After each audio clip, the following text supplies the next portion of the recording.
And we're delighted to be joined by Dylan and Mohan Gray, trained historian who worked in close collaboration on many films with Peter Greenaway, Paul Greengrass. He started his own film company in 2005, and Fire in the Blood is his first feature film as director, writer, no doubt best boy, key grip, camera operator and tea lady as well. It really is a brilliant documentary. Welcome, Dylan, fresh in from Dublin. Yes, thank you very much. Thank you. First of all, tell us, how did you come across this story, and tell us a bit about what this incredible story the documentary tells. Well, the film tells a story of what I consider to be one of the great crimes in human history, which is how a minimum of 10 million people were left to die of AIDS when there was affordable and available medication which could have treated them. And essentially that was because of pressure that was brought to bear by Western governments working on behalf of multinational pharmaceutical companies. And I originally kind of stumbled upon this story when I was working on a film in Sri Lanka back in 2004. And like a lot of documentaries, it began with an article I happened to read in the newspaper. And that article, was talking about one of the characters in the film, who's Dr. Yusuf Hamid, who lives in Bombay. And by a quirk of fate, the friend that I was there with happened to be related to him. So, I just started talking about the article, and she's like, are you interested in meeting him? Because when you come to Bombay, you can meet him. So that's what happened. I met Dr. Hamid, and through him I met a couple of the other main characters in the film. And, it was very clear to me that it was a very important story to tell. Also because there was a really inspirational cast of people that came together to break this blockade, which I think is actually really what the film is about. Initially I didn't think it was going to be me that would do it. I tried to actually enlist a couple of friends of mine because I don't come from the documentary side, but everybody saw it was going to be a huge project, which it turned out to be. So literally, I had a feature film that I was supposed to do, and I literally woke up one morning and I said, I can't do it. I have to do this other one because the story was being lost, and I just felt it was too important to let go. So I cheesed a bunch of people off by jumping ship on that other movie, but I thought it would take a year and a half or 2 years. It's been 5.5 years. But nonetheless, I do feel it's really the most important work I'll probably do in my life. So I'm very grateful to have had the opportunity to do the film. It's really, it's a real life David and Goliath story, isn't it? I mean, I was appalled first at the situation could happen in sort of, in the modern world. But also the fact that it really is a handful of people, a handful of people who persevered and took on the big guns to get this kind of change and get those drugs into Africa where so many people were dying. One of whom you speak of, Dr. Yusuf Hamid, incredible doctor who in India eventually sort of said, okay, come on, we'll make the drugs and sell them for cost in Africa. And then all the people who came up again, and it's a chap called Jamie Love. I mean, tell me a bit about some of the characters in the film. Yeah, I mean, it's, I couldn't have said it better myself, to be honest. I was just so inspired by, these people who, in most cases were not well-known people, didn't have a big community or a lot of resources behind them. In fact, they were laughed at, ridiculed, told that they were raising false hopes. Very, very few people believed that AIDS treatment in Africa was possible, even in the medical community, even in the African medical community. There were really just a handful of people who thought this was even, feasible.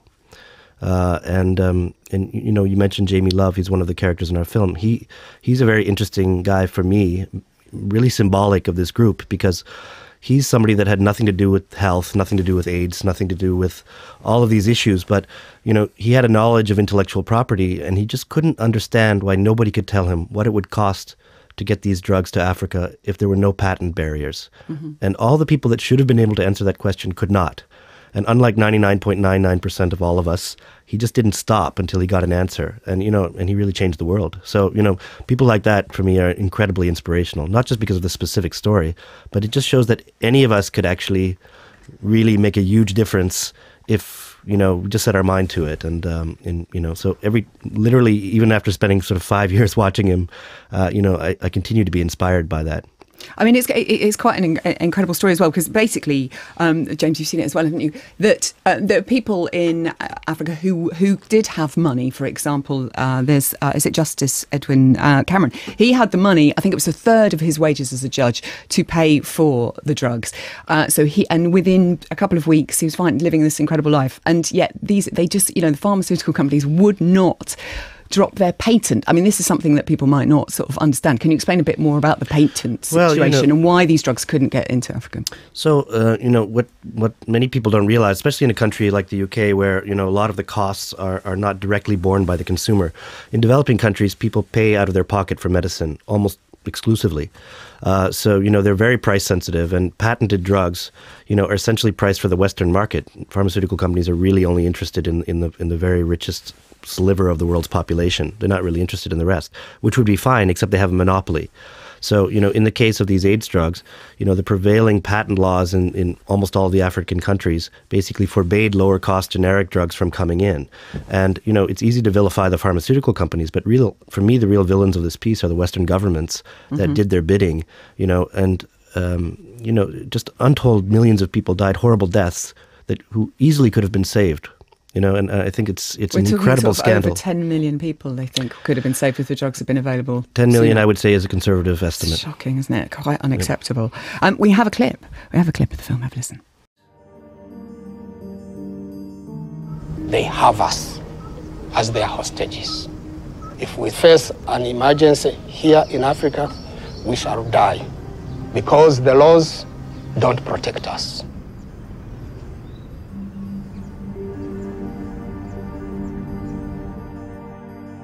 Lack of access to medicine increasingly affects people in Western countries as well. Almost half of all Americans now say that they are unable to afford their prescription drugs, a number which grows with each passing year. In the US, to stay healthy and well and not die is not a basic human right. And that's why we have the system we do have here. The companies can't continue to take the position, they're just Africans, let them die. And it's going to be even harder for them to take the position, they're just old Americans, let them die.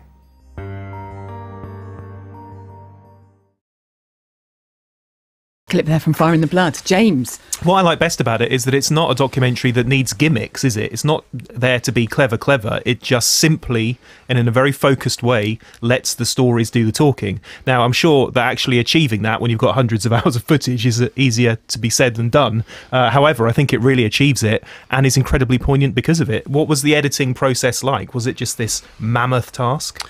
It was, actually, and people often ask what was the hardest thing doing the film. That was definitely the hardest thing, and actually, like you said, I'm quite pleased and gratified when I hear people say, the construction is fairly simple, because it took a lot of work to achieve that, and it was very difficult. There were a lot of things that that were very hard to leave out, and but I realized a lot of the information in the film is quite new for most people. So, you didn't want to overwhelm them with information. You wanted to make sure that people could come out of the film feeling, emboldened, strengthened, and able to take the information they got in the film and actually communicate it and take it forward. So, that process of paring it down over the course of a couple of years was indeed quite complex, but I think we finally managed to do a good job at it.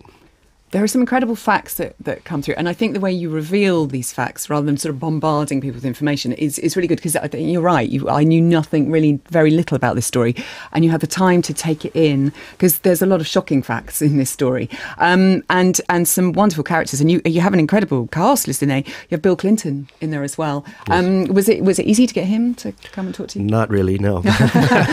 But nothing's easy that's worth doing, I guess, and it took about a year and a half. And but finally, just through sheer perseverance, I guess, and just finding a couple of people in his organization who just liked what we were doing, they finally granted the interview, and it was quite an adventure, actually. There's a funny story associated with that, which I'll tell very briefly. But it took us a long time, and there were a lot of people in his organization who I don't think really wanted to give us the interview. And a lot of people actually have told me they feel I'm quite easy on President Clinton in the film, but that's another story. But anyway, so I had just had knee surgery, and I had to go to Hong Kong for this interview and hire a crew, and it really wasn't great setup. But I realized I was only going to get one chance, so they'd scheduled the interview, and then his schedule was quite tight during the day, and they kind of bumped us unceremoniously, and it looked like it was just going to not happen. And so I was sort of hobbling around this huge complex trying to find somebody from this press department to, take pity on me, because it seemed like they were just sort of had cut us off. And I'd met somebody early in the morning who was the one kind of friendly person from his team, and she said, "Oh, you're a really bad boy. You know that, Dylan?" And I said, "Okay." And she's like, "You didn't tell me you're with Ron's people."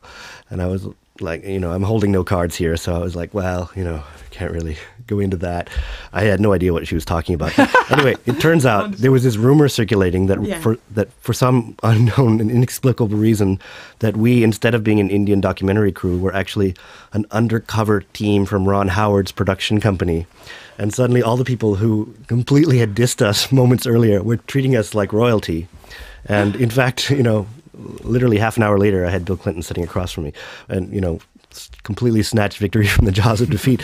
And I was hoping to meet Ron Howard at Sundance, and I didn't get a chance to, but I still owe him a huge debt of gratitude. I have no idea why. That's incredible. That is brilliant. And I mean, they're incredible facts. Like I was amazed at the tiny percentage of the huge profits that are made by pharmaceutical companies actually go back into medical research. There's so many awesome things like that. We probably won't have time to cover all of that. But if people want to see the film, Dylan, how would they go about that?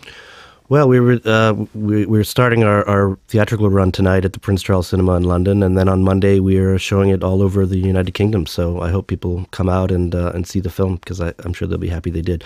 Plus, virtually all of our screenings have panel discussions afterwards with some really amazing people. So, I think it'll be quite a memorable evening out. It's one of those films that you really do want to discuss quite heavily afterwards as well. So that's a great idea.